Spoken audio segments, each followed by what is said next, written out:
That's one of my favorite licks. One of the cool things you can do with that is add, instead of playing the A, play the flat 5, which in this case would be B flat. By doing that, you just, instead of hitting this note A, kind of stretch that finger up and hit the B flat. It gives a real bluesy sound if you play it fast.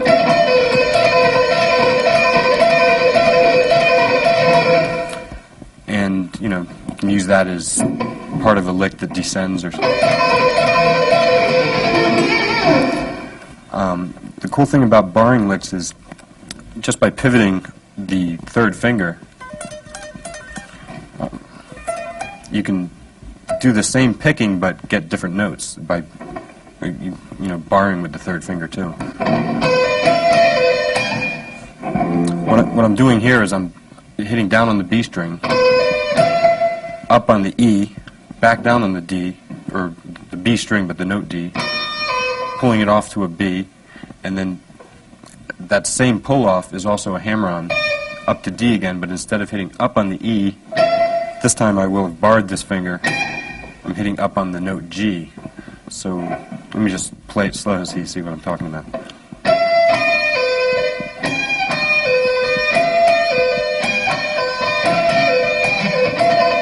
That's another lick I use a lot.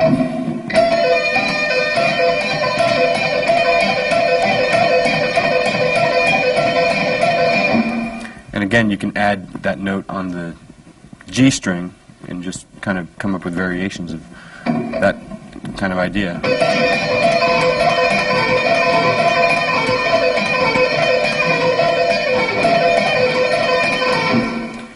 And that's one of my favorite licks.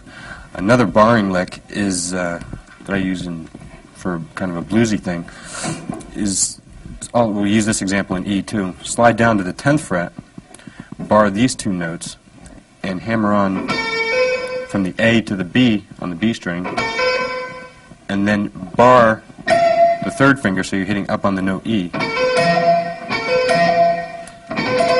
and then pull that off. So you'd have to, you know, hit down again on the B, pull it off. The thing you can add to that to make it sound real bluesy is the flat 5. It sounds kind of weird, slow, but it sounds cool when you play it fast. Pull the flat 5 off to the A again, so you're pulling B flat off to A, and just play that sequence.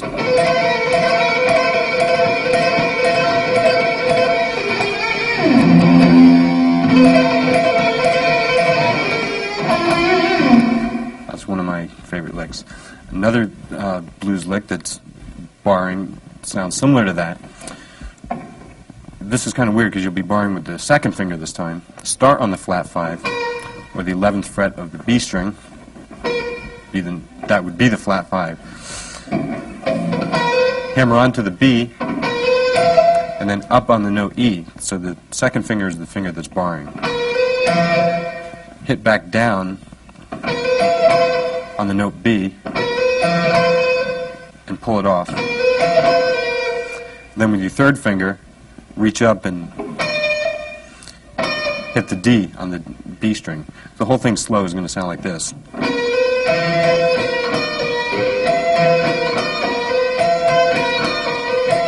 Sounds kind of weird slow again, but if you play it fast, it sounds kind of nasty.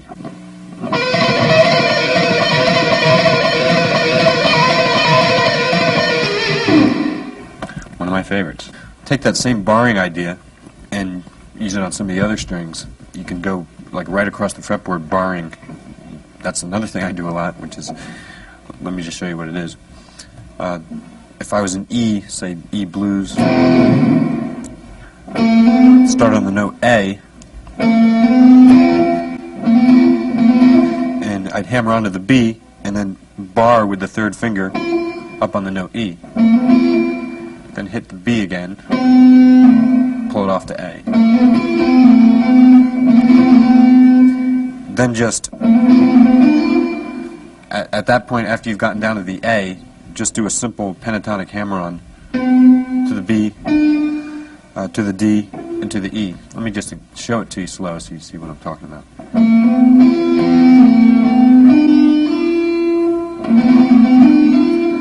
At that point, you're going to bar again and do the same sequence, but on the next two sets of strings. So what you have is...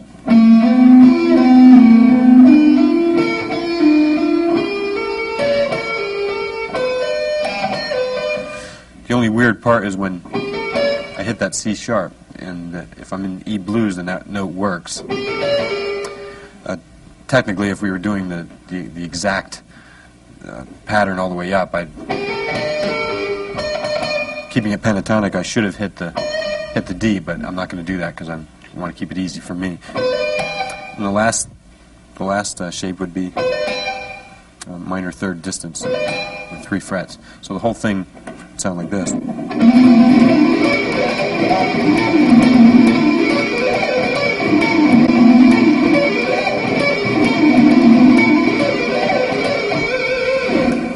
My all-time favorites. And right now, ladies and gentlemen, I'd like to introduce to you my very first guitar instructor, ladies and gentlemen, Professor Sidney Crumpf. Well, Greg, it certainly is a pleasure to be here out there, and you've come quite the ways, haven't you? Thank you. Greg Howe. Howe, well, Greg, why don't you play for the folks the very, very first thing I've taught you? Well, the very first thing you taught me, I don't know if I Well, remember. that would be your C minor, F, G, half gainer, full 12th side of French. Try that. I don't remember that one. Just try it, Greg, all right?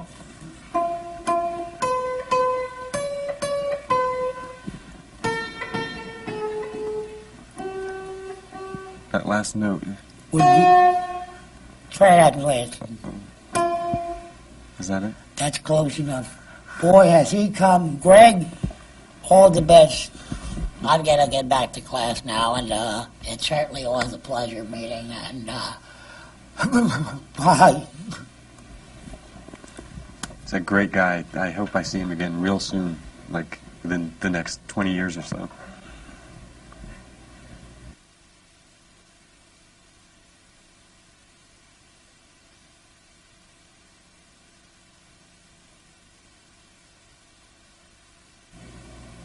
Well, time to have some fun. Get to use both hands on the fretboard. I do a lot of two-handed things, and I try to make sure that when I do them, they almost don't sound like two-handed licks. They sound more like runs or extremely fast legato lines. It would be hard to do with just one hand. One of the licks I use a lot, and again, I'll keep this in A minor so we can be easier to talk about.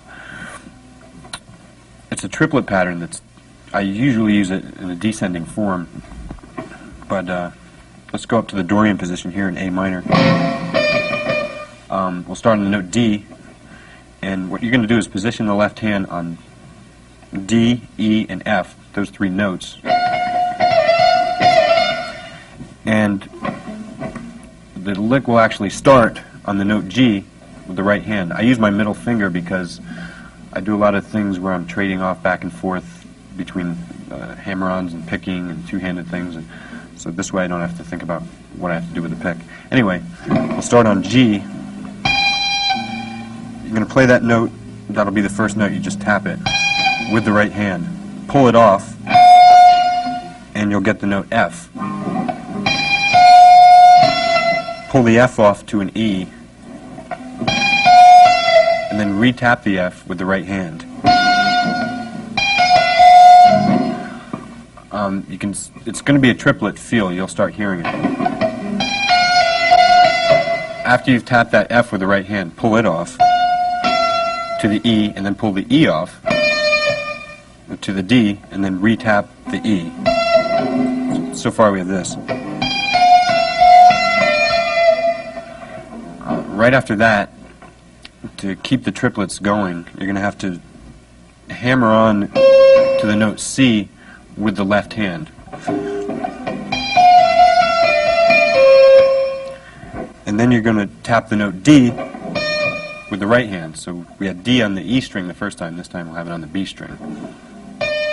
After you've gotten to that point, you're pretty much back to where you were when we first started. You just do the same sequence.